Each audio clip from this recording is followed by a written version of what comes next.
देखो तो हमारे बॉडी में दो विभाजन होते हैं। कितने होते हैं? विभाजन कहने का मतलब होते हैं टूटना। क्या होता है बेटा? टूटना होता है। हमारा पूरा बॉडी जो होते हैं उसमें दो विभाजन होते हैं, एक समसूत्री विभाजन और दूसरा अर्धसूत्री विभाजन। पूरा शरीर हमारा जो होते हैं वह समसूत्री विभाजन द्वारा बने होते हैं। बस एक चीज छोड़ के, नर के शरीर में नर युग्मक जो होते हैं वह अर्धसूत्री विभाजन द्वारा बने होते हैं और मादा के शरीर में मादा युग्मक जो होते हैं वह अर्धसूत्री विभाजन द्वारा बने होते हैं। नहीं तो बाकी जितने भी ऑर्गन्स है बेटा, सभी चीज किस विभाजन द्वारा बने होते हैं?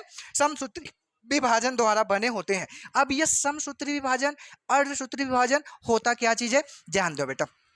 जैसे मान लो बेटा यह कोई कोशिका है। क्या है? यह कोशिका, एक कोशिका यह भी है। कंफर्म बेटा? और कोशिका, इसके अंदर गुणसूत्र मान लो 46 है, इसके अंदर भी गुणसूत्र कितने हैं बेटा? 46, क्योंकि नर और मादा दोनों में गुणसूत्र कितने होते हैं? 46 होते हैं बेटा। यह है गुणसूत्र, यह दोनों इसका यह क्या है? गुण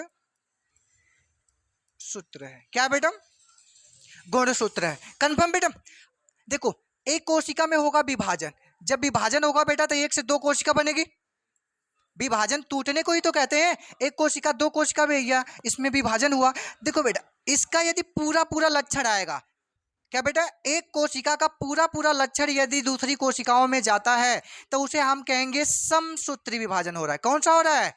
समसूत्री विभाजन हो रहा है। कंफर्म बेटा?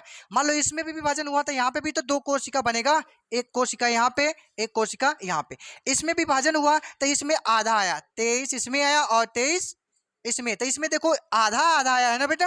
और जब आधा आधा आएगा तो हम कहेंगे कौन सा विभाजन है?